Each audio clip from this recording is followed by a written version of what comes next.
Welcome to the Rascal Apiary kitchen. Are you ready to harvest some honey? We don't recommend taking honey from your bees during your first year, but maybe they did amazing and you just can't help yourself, so you want to take one frame. Or you're a little further along into your beekeeping venture and it's 2 or 3 years later, but you just don't have access to an extractor. Well, we're going to show you how we use the crush and strain method when we only want to harvest a couple of frames, maybe 2 or 3. We do use other methods when we do some cut comb, or if we have a lot of frames to harvest, we'll use our extractor. But today we're just going to focus on crush and strain. So we hope you enjoy.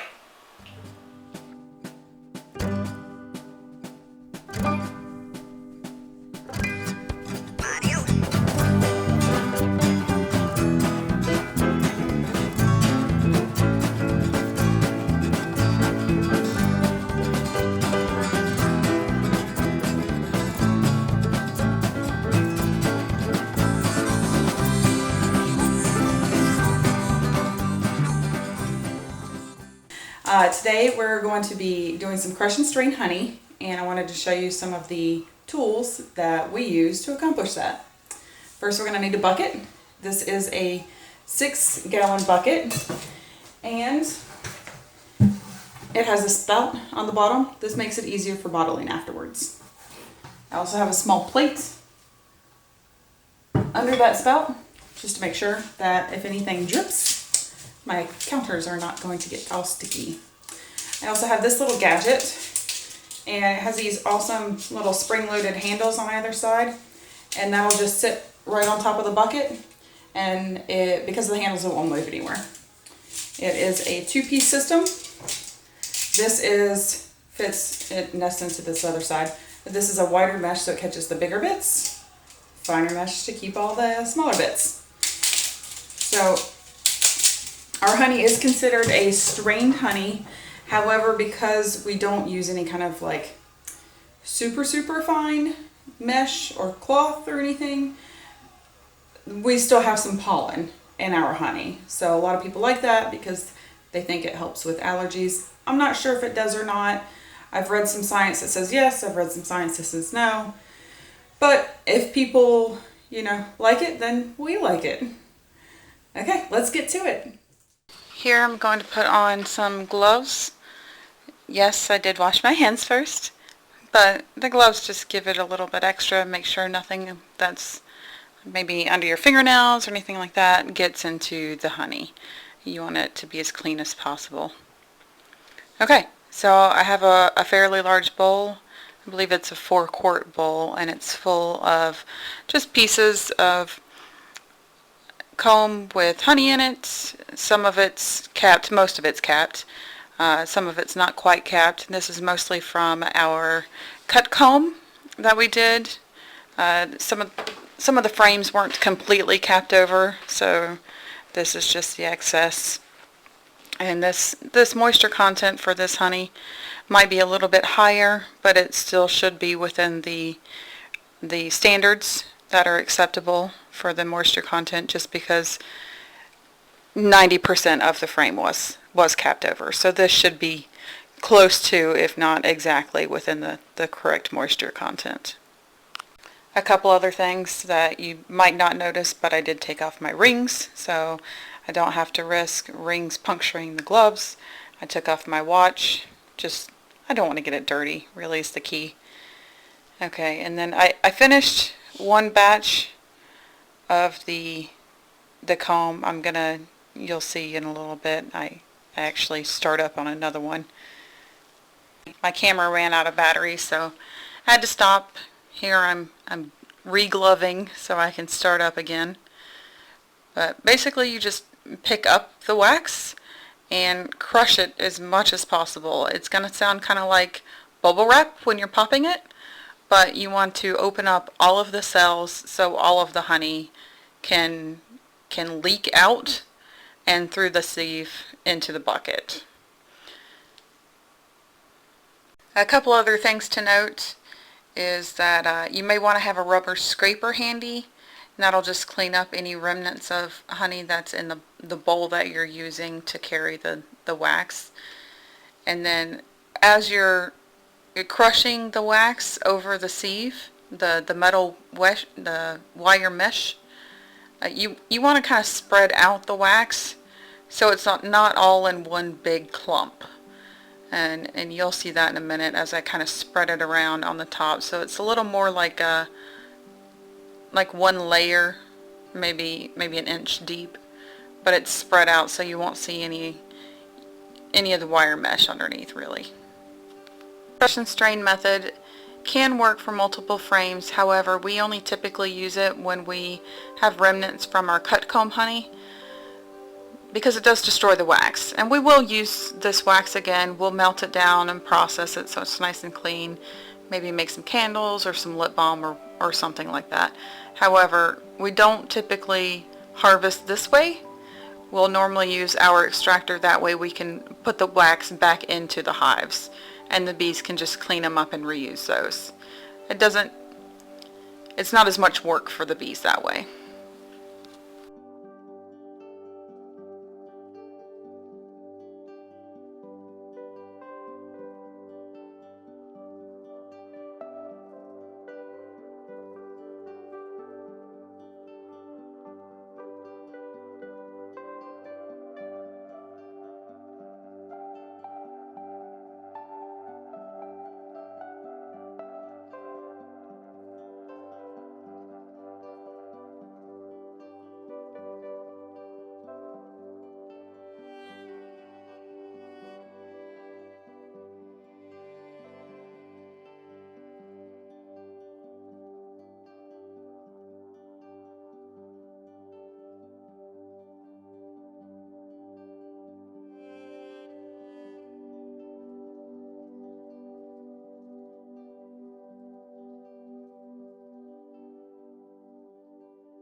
Okay, and here you can see I'm actually using the rubber scraper, and I'm just going to get every last little bit of honey that was in that bowl as I possibly can, because they work really hard to make the honey and we just don't want to waste a drop of it.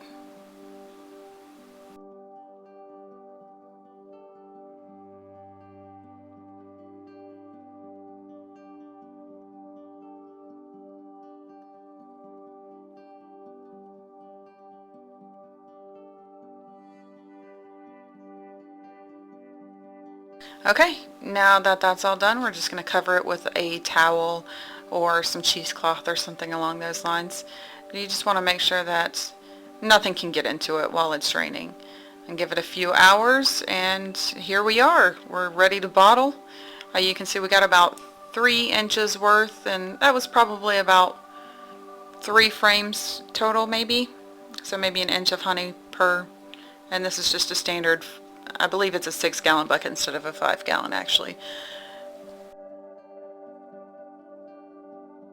A few things to note as we're filling these bottles with honey is that you'll want to tilt them as much as you can so that the honey slides down the side of the bottle so you don't get a lot of air bubbles. They're not going to hurt the honey, but they make it not look as good.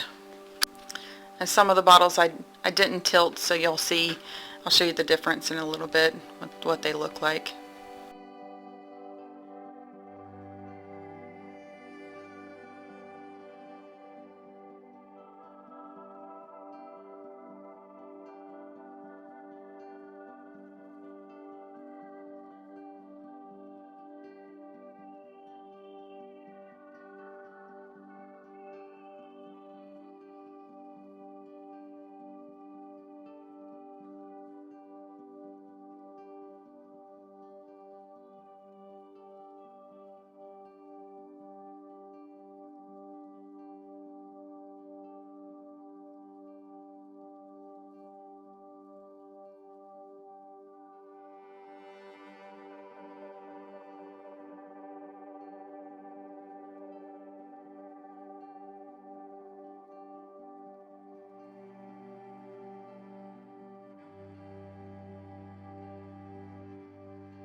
You'll want to follow your manufacturer's recommendations for calibration and testing. We use distilled water to calibrate our refractometer.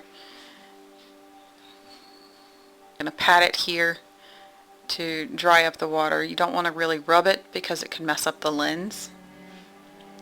And then I'll grab a toothpick, pop open some honey that we just harvested, and carefully grab quite a bit onto that toothpick. And I don't want to touch the lens with the toothpick, but I want to make sure that we get as much honey on there as we can so that the lens is fully covered. Okay, and we'll just hit the test button now and give it a minute to read the honey. Okay, we've got 79.3. Now we have to do a little bit of math now. Alright, so because we have our honey conversion table for our bricks to moisture content is based on bricks at 20 degrees Celsius, we do need to do a little bit of math. To get 20 degrees Celsius from our 27 that we measured at, we have to multiply the difference, which is 7, by 0.09. And once we do that, we get 0.63. We'll add that to our bricks reading of 79.3 to get 79.93. And then we'll use our chart to determine that our moisture content is 18.5%. So that is a little on the high side. It's definitely higher than we're used to. However, it still won't spoil, so it's still fine for storage and to use. You don't have to worry about making mead accidentally. Alright, let's get to some more bottling. You can see the difference between the three. The one further on the left I held at an angle. The one in the middle was lower, further away from the bucket, and the far right is pretty much directly underneath the spout. However, it is going straight from the nozzle, hitting the bottom of the bottle. So you'll still see a little bit of air bubbles, but it won't be as drastic. Thank you so much for watching our Rascal Apiary crush and strain video. We really hope you enjoyed it. If you did, like, comment, subscribe, and check out our blog at www.rascalapiary.com. And we'll see you next time.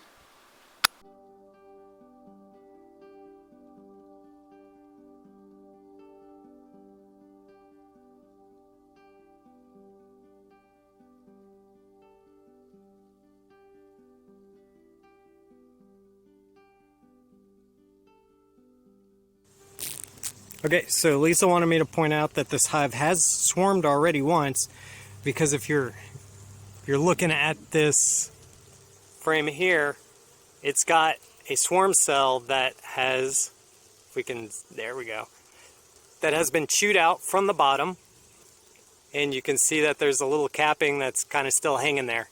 Now, when that happens, I'm going to step back so you can carry on. When that happens, that means that the queen has chewed out the bottom and has come out. When you see it chewed out from the side, that means somebody else has chewed in there and killed that queen. So typically when it's chewed out from the side, if it's a small hole, you can open that up and you can still see that queen in there. If it's a large hole, they've already pulled her out and disposed of her out in the grass.